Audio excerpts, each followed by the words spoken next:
उत्तर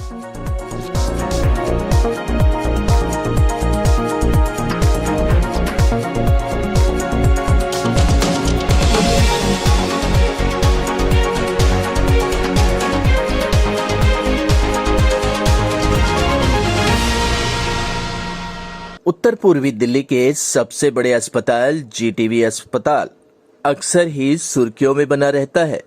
वैसे तो ये अस्पताल आजकल कोरोना पेशेंटों की देखभाल में जी जान से सेवा में लगा है, लेकिन फिर भी अपनी सुर्खियां बटोर ही लेता है। हम जो आपको बताने जा रहे हैं उसे सुनकर और देखकर आप हैरत में पड़ जाएंगे। ये आप बीते सुना रहे कोरोना पेशेंट के परिजन हैं। इनका आरोप है कि उन्होंने अपने 70 वर्षीय पिता को अस्पताल में भर्ती कराया था। अस्पताल प्रशासन ने कोविड वार्ड में भर्ती करने के बाद ऑक्सीजन भी लगाई थी। अगले दिन परिजनों ने वीडियो कॉल करके अस्पताल स्टाफ से अपने मरीज की जानकारी मांगी, तो अस्पताल प्रशासन ने उनके मरीज के बारे में कोई जानकारी नहीं दी और उनका मरीज अस्पताल से गायब हो गया। परिवार ने अस्पताल के हर कोने में तलाश कराई, लेकिन मरीज कहीं नहीं मिला। पुलिस को भी कंप्लेंट दी गई। शिवानी राय है और मेरे फादर सुरेश कुमार राय को यहाँ पे सवेरे 8 बजे 16 की सुबह 8 बजे भर्ती किया गया और उनको एक्सरे टेस्ट के लिए ले गए। और ये मेरी सिस्टर है सलोनी राय, ये भर्ती कराने आई थी और उनको बोला गया कि अब आप घर चले जाइए। जो भी जिस तरह की भी कोई इंक्वायरी है या आपको अपने पेशेंट के बारे में इंफॉर्मेशन चाहिए, हेल्पलाइन नंबर पे कॉल कीजिए और वहाँ से आप पता करते रहिए। तो सर शाम तक तो कोई इन्फॉर्मेशन नहीं थी हमारे पास। रात को 11 साढ़े 10 11 बजे करीब हमने एक जैसे तैसे एक सोर्सेज से नंबर पता करवाया, वीडियो कॉल करा तो हम लोगों का पेशेंट अवेलेबल था, वो बेड पे ही थे। 12:30 बजे 12:50 पे हमारे पास फ़ोन आता है कि आप अपने पेशेंट का हाइट और वेट बताइए ताकि हम उनको आईसीयू में शिफ्ट कर सकें। सर तो हमने उनको बोला कि अगर कोई प्रॉब्लम हो रही है या कुछ है तो हम आ जाते हैं, तो वो बोलते नहीं आपके आने की कोई ज़रूरत नहीं है। तो इस पेशेंट का आईसीयू में शिफ्ट करने का कोई मतलब ही नहीं बनता कि हाइट और वेट क्या है। पेशेंट आपके पास है, सब कुछ है, तो आप देख लीजिए। सर सवेरे 6:30 बजे जब हमने इनको फ़ोन किया कि हमारे पेशेंट का क्या इन्फॉर्मेशन है, क्या अपडेट है, क्या स्टेटस है, तो उन्होंने बोला जी 1 बजे के करीब या 1:30 बजे के करीब वो वॉशरूम करने गए थे और हम यहाँ पे तैयारी कर रहे थे, उसके बाद से आपका पेशेंट हमारे पास अवेलेबल नहीं है। तो इन्होंने ये कह दिया कि अब आपका पेशेंट हमारे पास से एब्सकॉन्डिंग है। हम सर 16 की रात 1:30 बजे से लेके अभी ये 36 घंटे हो गए हैं, इनके पास कोई इन्फॉर्मेशन नहीं है, कोई जवाबदारी नहीं है कि हमारा पेशेंट कहाँ है सुरेश कुमार राय। हमने सीसीटीवी फुटेज चेक करी है तो रात 11:08 पे वो हमारे पेशेंट को स्ट्रेचर पे ऑक्सीजन मास्क लगाते हुए अंदर लेके गए हैं वार्ड में, लेकिन एग्जिट सुबह तक की हमने एग्जिट देखी, हमारा पेशेंट कहीं से कहीं तक भी बाहर नहीं आया। तो कहीं से कहीं तक कोई नज़र नहीं आया। अब उन्होंने उनको कहाँ से कहाँ रखा है, कौन से वार्ड में रखा है, कहाँ शिफ्ट कर दिया है, सर कुछ पता नहीं है। मैं सुरेश कुमार राय जी की बड़ी बेटी हूँ। मैं उनको 16 की सुबह यहाँ लेकर आई थी। यहाँ पे इधर इस रूम में मैंने एडमिट कराया था और उसके बाद इन्होंने हमें आके बोला कि हम एक्सरे के लिए लेके जा रहे हैं, आप घर जाइए और हेल्पलाइन नंबर्स पे आप इनकी इन्फॉर्मेशन लेते रहिएगा। हम दिन भर ट्राई करते रहे कि किसी तरीके से इन्फॉर्मेशन मिल जाए। तो एक बार कनेक्ट हुआ तो उन्होंने कहा कि 6 बजे आप हमसे कनेक्ट करिएगा, हम आपको बता देंगे। 6 बजे भी हमें कोई इन्फॉर्मेशन नहीं मिल रही थी। उसके बाद मेरे हस्बैंड इधर आए, उन्होंने पता करा, नंबर्स पे नंबर्स इधर से उधर ट्रांसफ़र कर रहे थे, बट कोई इन्फॉर्मेशन हमें नहीं दे रहा था। एक बार इन्होंने बस हमारी वीडियो कॉल हुई है, शायद 10:30 11:30 के बीच में, मुझे टाइम इतना याद नहीं, लेकिन हुई है एक बार। मैंने उन्हें देखा है और उन्होंने मुझे बोला भी कि हम इनको आईसीयू में शिफ्ट कर रहे हैं, बट आईसीयू में शिफ्ट कब करा है? रात को 1 बजे बस उसके बाद मुझे फ़ोन आया कि यहाँ पे आपका बस हाइट और वेट बता दो। मैंने हाइट बता दी थी उनकी कि कितनी हाइट और वेट का मुझे नहीं अंदाज़ा, जो भी था मैंने इन्हें बताया और उसके बाद से उन्होंने हमें कोई इन्फॉर्मेशन नहीं दी। फिर हमने सुबह 6:30 बजे जब फ़ोन किया तो 6:30 बजे उन्होंने बताया कि ऐसे ऐसे आपके पेशेंट जो है यहाँ से मिसिंग है। तो इसके बाद से यही सब चल रहा है। हम हर जगह पूछताछ कर रहे हैं, इन लोगों से हेल्प मांग रहे हैं, बट नहीं मिल रही हम लोगों को। क्या लगता है आपको? सर हमें कुछ नहीं पता इस टाइम कहाँ है, हमें तो अंदर ही है कि अंदर ही कहीं है, कुछ तो हुआ है। एडमिनिस्ट्रेशन की तरफ से लापरवाही हुई। बहुत लापरवाही है सर, बहुत ज़्यादा लापरवाही है एडमिनिस्ट्रेशन की तरफ से। इन्होंने हमारे पापा के साथ क्या किया है, क्या हो रहा है, क्या नहीं हो रहा है, हमें कुछ इन्फॉर्मेशन नहीं दे रहे हैं ये लोग। सर 36 घंटे से 36 घंटे से ज़्यादा हो चुका है पेशेंट को। जो इंसान यहाँ से वहाँ तक एक कदम नहीं हाथ पकड़े बगैर चल सकता था, वो हॉस्पिटल से कैसे गायब हो सकता है। मैं घर में उनके साथ थी, उनको वॉशरूम लेके जाती थी, तो जब वो घर में नहीं चल सकते तो वो यहाँ कैसे वॉशरूम अकेले जा सकते हैं, ये नहीं पता।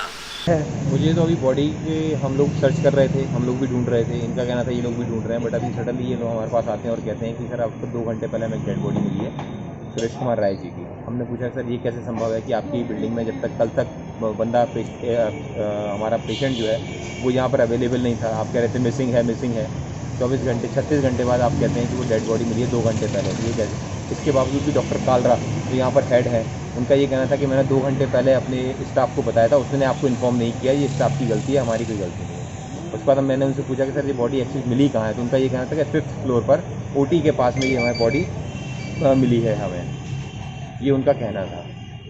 और 24 घंटे से मेरा पेशेंट जिंदा था, इसका मतलब ये है कि पिछले 24 घंटे से पेशेंट जिंदा था, 2 घंटे पहले जब उसकी डेड बॉडी मिली है तब ये हुआ है। और ये पूरी की पूरी सारा का सारा जो काम है वो हॉस्पिटल की मैनेजमेंट की नेग्लिजेंस है और कुछ भी नहीं है। कुछ बॉडी पे चोट वोट के भी निशान? हाँ, बॉडी पे कुछ चोट के निशान भी, उनके सर पे कुछ चोट भी है, इससे हमसे लगता है कि या तो उनकी कोई झड़प हुई है या वो गिरे हैं, जो भी चीज़ है, या उनके संग कोई मिसबिहेव हुआ है। तुम्हारे साथ क्या हुआ है? हमारी पेशेंट को ऑक्सीजन की कमी है। हाँ, तो उन्हें ऑक्सीजन नहीं मिल रहा। ऑक्सीजन नहीं मिल रहा? हाँ, वही ऑक्सीजन जो जिसको पानी पिला रहे हैं वही ऑक्सीजन उसमें डाल दे रहे हैं, उसी में पेशेंट में लगा रहे हाँ। थे। तो तुम्हें पता है तुम्हारा पेशेंट कहाँ है?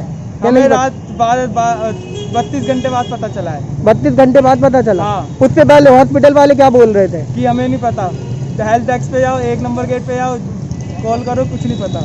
और डॉक्टर भी बात करने के लिए तैयार नहीं हो रहे? एक भी अभी तक एक भी कॉल नहीं आई है, एक भी कॉल नहीं आई है हमारे पास। कब आपने एडमिट कराया था अपने पेशेंट को? 16 तारीख को। कोविड पॉजिटिव थे वो? कुछ भी नहीं है अभी तक। कुछ बताएंगे जब पता लगेगा। अच्छा, कुछ साफ भी नहीं कर रहे, एडमिट करके रखा हुआ है। हाँ, कुछ भी, और जिम्मेदारी नहीं ले रहे अपनी। रिस्पॉन्स तक नहीं आ रहा। अभी CT स्कैन के लिए मदर गई थी, तो उनका CT स्कैन के लिए ऑक्सीजन रास्ते में ही ख़त्म हो गया। उन्होंने पहले चेक भी नहीं करा कि ऑक्सीजन है या नहीं, वहीं पे उनकी हालत ख़राब हो गई। ये परेशानी है सर। हाँ, आप ये बताइए कि आपके साथ क्या हुआ, हॉस्पिटल की तरफ से क्या रिस्पॉन्स रहा और क्या सारी चीज़ें हुई? हॉस्पिटल की तरफ से ये रिस्पॉन्स है कि उन्होंने अंदर पेशेंट को तो एडमिट कर लिया, पर उसके बाद अंदर उनकी कोई रिस्पॉन्सिबिलिटी नहीं है कि उनके घर वालों को इन्फॉर्म करना है क्या उनकी कंडीशन है, क्या नहीं है। वो पेशेंट आपके कौन थे? अंदर मेरे फादर थे। अच्छा, ये कहते अंदर वो लोग ना उन्हें खाना दे रहे हैं प्रॉपर टाइम पे, ठीक है, और ना कुछ, ना कि कहते ICU के लिए बेड प्रोवाइड करा रहे हैं, ना कुछ। बस ये सब इन्होंने लोगों ने पागल बना रखा है बस, और कोई धंधा यहाँ पे बस वो चल रहा है। कब एडमिट करा था आपने? मैंने 15 तारीख को। 15 को करा था, तो फिर उनके साथ क्या हुआ? उसके बाद उन्होंने क्या कहते हैं आज फ़ोन किया है कि आज उनकी सांसें ठीक नहीं चल रही हैं। हाँ, और बस क्या कहते बस उन्होंने फ़ोन किया कि डेथ डिक्लेयर कर दी। ये शुगर पेशेंट है? उन्हें ये नहीं पता था, वो 2 दिन एडमिट करके उन्होंने रखा, उन्हें ये नहीं पता था कि ये शुगर पेशेंट है। डेथ हो गई उनकी? मतलब कि ट्रीट तो करानी और डेथ हो गई इनके सिर्फ लापरवाही के कारण। लापरवाही के कारण, और क्या? तो आप लोगों ने हॉस्पिटल से बात करी, वो लोग क्या कह रहे हैं? वो तो कुछ क्या कहेंगे, वो यहाँ कोई बात करने के लिए कोई नहीं है। अधिकारी के यहाँ पे हेल्प डेस्क बनाया हुआ है, हेल्प डेस्क बोल देता है कि 4 नंबर है, 4 नंबर पे बात कर लो, वो 4 नंबर लगते नहीं है। मीडिया के दबाव के चलते जब अस्पताल प्रशासन से बात की गई तो उन्होंने जो बताया हैरान करने वाला था। अस्पताल प्रशासन ने बताया कि मरीज किसी तरह बाहर आ गया और सीढ़ियों से गिरने से उसकी मौत हो गई। ये ना एक बुजुर्ग हैं जो 72 ईयर ओल्ड है, 17 तारीख को हमारे यहाँ एडमिट हुए हैं और ये कोविड सस्पेक्ट है, नॉन हाइपरटेंशन है और निमोनिया पुराने बीमारी है, इनको सारी करके एडमिट हुए थे। और ये जिस वार्ड में वहाँ से निकल के बाहर आ गए दूसरे वार्ड में, और फिर ट्रेस नहीं हो पाए वहाँ से वार्ड में। तो अब इनको मतलब वो बाहर आए होंगे निकल के कहीं बाथरूम के लिए, और वहाँ कोलैप्स कर गए हैं। तो वहाँ जो है वहाँ से उनकी बॉडी मिल गई है और हम इस जो है चीज़ को बड़ी सीरियसली ले रहे हैं। सारे स्टाफ को समन कर लिया है और इंचार्ज को बोला है कि भाई रिश्तेदारों को अपना थोड़ा सा ब्रीफ करें, और सारे अस्पताल की हमने जो सिक्योरिटी है वो बीफ अप करने के लिए इंस्ट्रक्शन दे दिया है इंचार्ज को भी ये इस तरह का इंसिडेंट दोबारा नहीं होना चाहिए। सर परिवार का कहना है वो जो मतलब किसी के सहारे चल नहीं सकते थे बिल्कुल भी, इनसे चला नहीं जा रहा था, वो फिर कैसे अकेले एकदम हाँ देखो ये एक चीज़ है जो हमें देखनी पड़ेगी और सीरियसली देखनी पड़ेगी। जो उस तरह का स्टाफ है उसको हमने समन किया है और हर एक से हम स्टेटमेंट देंगे, जो भी रिजल्ट निकला है वो बताया जाए। सीसीटीवी फुटेज भी सारी जो है वो मंगवा नहीं, सीसीटीवी फुटेज में दिखाई गया है जब उसको आईसीयू में लेके गए हैं उनको, तो जाते तो दिखाई दे रहे हैं पर बाहर आते हुए नहीं दिखाई दिया है, ऐसा परिवार का मतलब कहना है। उन्होंने देखा देखी नहीं है लेकिन सारा मामले की तफ्तीश होगी। इस समय जिस तरह से जो पेशेंट का वर्कलोड बढ़ता जा रहा है और मतलब जो हम अराउंड 3 टाइम्स या 4 टाइम्स हमारे यहाँ पेशेंट हो गए हैं, उस हिसाब से हमें सिक्योरिटी भी बीफ अप करनी पड़ेगी। परिजनों का आरोप है कि जिस व्यक्ति को ऑक्सीजन लगी हो वो बेड से उठकर कैसे बाहर निकल गया। सिक्योरिटी, मेडिकल स्टाफ आखिर सब कहां गए थे। बहरहाल अस्पताल प्रशासन पर परिजन लापरवाही का आरोप लगा रहे हैं और इंसाफ की गुहार भी लगा रहे हैं। अस्पताल प्रशासन ने भी सीसीटीवी कैमरों के आधार पर और पूरे स्टाफ को बुलाकर जांच के आदेश दे दिए हैं। सिटी न्यूज दिल्ली संवाददाता रविंदर कुमार की रिपोर्ट। वैद्य बाबूराम वर्मा, 15 सालों का इलाज का भरोसा। हमारे यहाँ आयुर्वेदिक औषधियों के द्वारा सभी बीमारियों का सुविधाजनक इलाज किया जाता है, जैसे खांसी, सांस, दमा, बुखार, टाइफाइड, मलेरिया, पीलिया, बवासीर, शुगर, हेपेटाइटिस, खूनी बवासीर, पिरमे, श्वपनदोष, लघु शंका आदि का इलाज आयुर्वेदिक पद्धति द्वारा किया जाता है। इसके अलावा सभी बीमारियों की जांच भी तसल्ली बख्श की जाती है, जैसे अल्ट्रासाउंड, एक्सरे, ईसीजी, रक्त, मलमूत्र, वीर्य की जांच इत्यादि।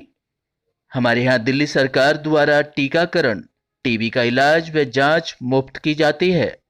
हमारा पता है वैद्य बाबूराम वर्मा चैरिटेबल सोसाइटी, 329 गली number 9, Mandoli extension, near Nand Nagri bus depot के सामने, दिल्ली 93।